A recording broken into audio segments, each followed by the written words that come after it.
Happy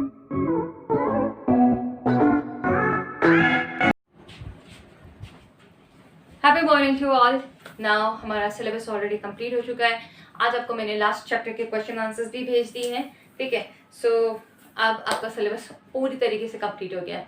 अब हम आज जो है वो रिवीजन स्टार्ट कर रहे हैं ईवीएस का। तो सबसे पहले मैं आपको ये बता दूं कि सिलेबस कितना है। तो सिलेबस जो है वो ईवीएस में आपको आ रहे हैं, दैट इज, वैसे आपके पास सिलेबस आ चुका है बट फिर भी मैं एक बार वीडियो में आपको सिलेबस बोल रही हूँ। दैट इज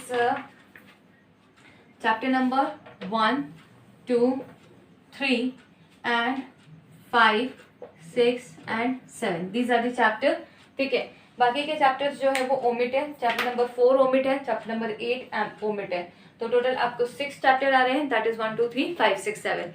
इसमें से सिर्फ 7 नंबर के जो चैप्टर है उसके क्वेश्चन आंसर्स मैंने आपको फॉरवर्ड नहीं करे, तो आज वो आपको भेज दिए हैं, तो आप इस मॉर्निंग में भी कंप्लीट कर लीजिएगा, ठीक है। नाउ अब दूसरी सबसे मोस्ट इंपॉर्टेंट बात कि पीरियोडिक 1 में जो आपको 3 चैप्टर्स आए थे, दैट इज 1, 2 एंड 3, इसमें से 20% सिलेबस आपका कवर होगा एंड 80% जो है वो इन 3 चैप्टर्स में से आएगा, ठीक है। सो नाउ मैंने आपको ये रेशियो भी एक्सप्लेन कर दिया है, ठीक है, इसमें से कितना आएगा। तो प्लीज आपको ये 3 चैप्टर्स तो ऑलरेडी याद ही होंगे, तो इसके साथ एक बार गो थ्रू कर लेना। मैं वैसे यहाँ पे अभी आज रिविजन में ये तीनों चैप्टर्स आपके साथ एक बार डिस्कस कर रही हूँ। नेक्स्ट वीडियो में एक एक चैप्टर का मैं रिविजन लूंगी आपसे, 5 का एक रिविजन, 6 का एक रिविजन एंड देन 7 का एक रिविजन। तो आज हम इन 3 चैप्टर का एक साथ ले रहे हैं जिससे हमें 20% आएगा। Now, what kind of a questions I can ask? 20%, that means आपका पेपर जितने मार्क्स का रहेगा उसके 20%, ठीक है। जैसे सपोज अगर 100 मार्क्स का है तो 100 मार्क्स में से 20 मार्क्स का जो है इसमें से आएगा। ये मैं एक आपको टेंटेटिव बता रही हूँ। अगर 40 मार्क्स का हुआ तो उसमें से कुछ उसका 20% निकल कर आएगा, ठीक है, मतलब 10 या 15 को नंबर के क्वेश्चन समथिंग लगता है। सो इसको आपको एक बार सिर्फ गो थ्रू करना है। अब चैप्टर नंबर 1 जो दिया हुआ है, चैप्टर नंबर 1 में से सबसे मोस्ट इंपॉर्टेंट क्या है, तो चैप्टर नंबर 1 इसका टेस्ट भी आपका हो चुका है 1 एंड 2 का, तो आपको 1 एंड 2 काफ़ी याद हो गया है। कई सारी चीज़ें मैंने बार बार कवर कर ली है। तो इसमें सबसे ज़्यादा कन्वर्जन आता है, that is foot into inches, ठीक है। तो इस बार मैंने क्वेश्चन भी चेंज किया था। जब आपका टर्म 1 था मैंने इंचेस को जो है वो फुट में कन्वर्ट करने के लिए बोल दिया था। तो इस बार भी आपको जो है इंच और फुट दोनों का याद होना चाहिए कि किस तरह से कन्वर्जन है, ठीक है। सबसे मोस्ट इंपॉर्टेंट पोर्शन मैंने आपको बता दिया है।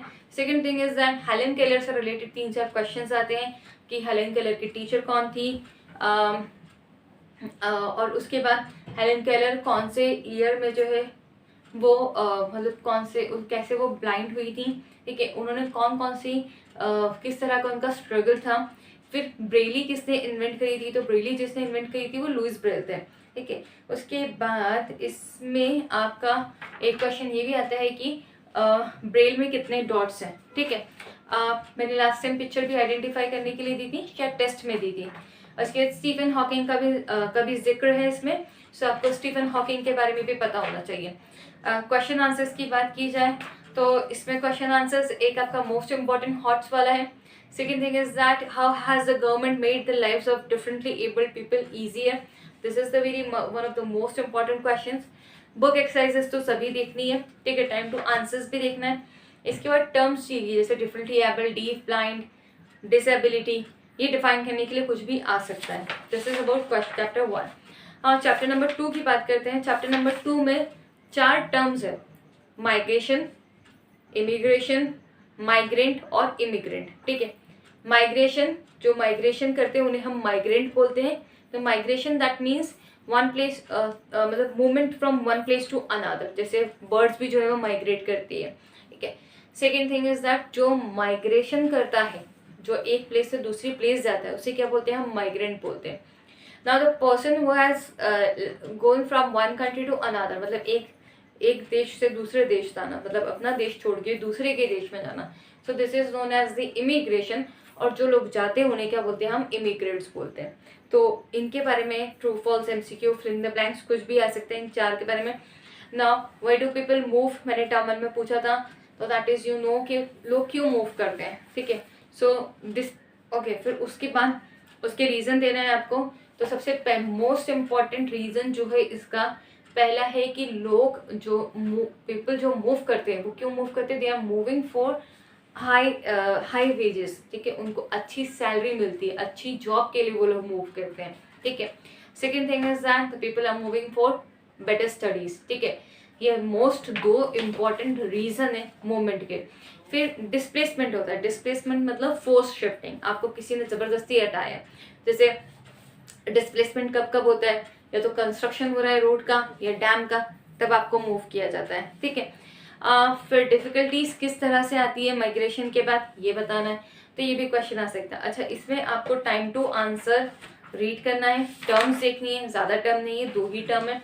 उसके बाद fill in the blanks, match the column. अच्छा, इसमें क्वेश्चन जो दिए हैं, माइग्रेट, इमिग्रेंट्स, माइग्रेशन और डिस्प्लेसमेंट का डिफरेंस प्लीज याद करना, ये आते ही है, ठीक है। Next is question number 3, breathing. Breathing is very most important chapter. इसमें सबसे पहले आपको डायग्राम जो क्वेश्चन है दैट इज डायग्राम आ सकता है, ठीक है, आ सकता है, हमने टेलिंग की आएगा ही, आ सकता है, अभी समय सब चीजें पॉसिबिलिटी की बात कर रही हूँ। टाइम टू आंसर भी 2 ही है, चैप्टर इज वेरी शॉर्ट। इस पे नाउ आई नो, और उसके बाद ब्लो हॉट ब्लो कोल्ड, ठीक है। इसके या तो मैं आपको एमसीक्यू में दे सकती हूँ या मैं आपको फिल इन द ब्लैंक्स में दे सकती हूँ। इसके 4 ही क्वेश्चन है कि ब्रीथिंग क्या है, डायफ्राम क्या है, define the breathing rate, why does a mirror become cloudy, and long answer में 2 है, ठीक है। तो लॉन्ग आंसर में explain the process of breathing, ठीक है। तो लॉन्ग आंसर में दैट इज ब्रीथिंग का प्रोसेस एक्सप्लेन करने के लिए आएगा, क्योंकि मुझे 20% कवर करना है, तो वो क्वेश्चन आप ना भी याद करें तो कोई बात नहीं, बट हाँ डायग्राम्स देखना है, और बाकी जो छोटे छोटे क्वेश्चन है वो देख लीजिए, और बुक एक्सरसाइजेस देख लीजिए। Fine, now next thing is that, तो this is all about 3 chapters का जो रिविजन है वो इतना ही है, ठीक है। बाकी की सारी चीज़ें आपको इतना, आप पहले रिविजन कंप्लीट कर लीजिए पुराना, इसके बाद नेक्स्ट वीडियो में मैं आपको नया रिविजन भेज दूंगी, ठीक है। आज आप क्वेश्चन आंसर्स भी लिख लीजिए। Till then, good bye.